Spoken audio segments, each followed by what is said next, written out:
One of the things I suppose that is really of interest, and I think this has a possibility of reaching other people, typically not the people who are more socially isolated, but other people can become involved. The idea, and this is only ideas I'm batting around here, there's not an announcement of any kind, but of doing a forum in our region where we would have a chance to talk about some of these issues. How do we age in place successfully? And how do we work in collaboration to make the changes that are needed? So that comes back to what the central theme, I guess, for the work that I'm trying to do.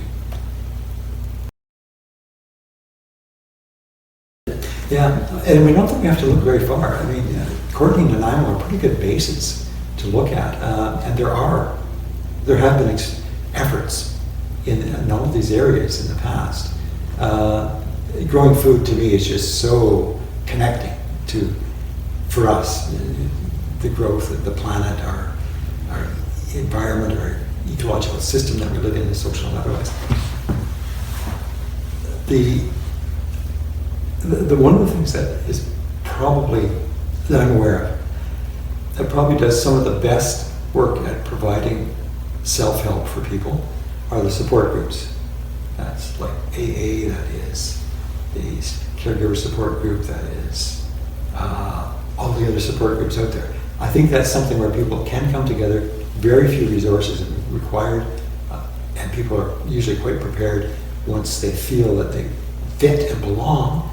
They're quite willing to do things to make sure that that continues to happen. So those are one of the things that I think that are necessary to link for a lot of people. Now, support groups by themselves aren't ones that take action, usually, but they don't do interventions except with people who are inside voluntarily participating. So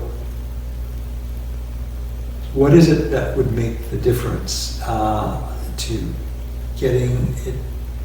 Like, I think that one of the things that I go back to the community hubs idea, the neighborhood networks are the things that I'm trying to explore and get people on side with.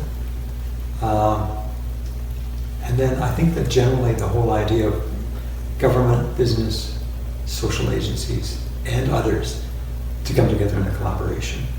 The collaboration is about how do we build the community more resilient, more trusting.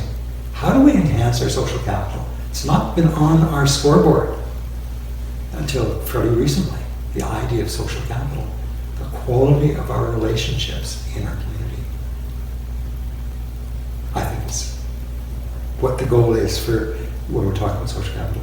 When I talk about social capital, that's what I'm about.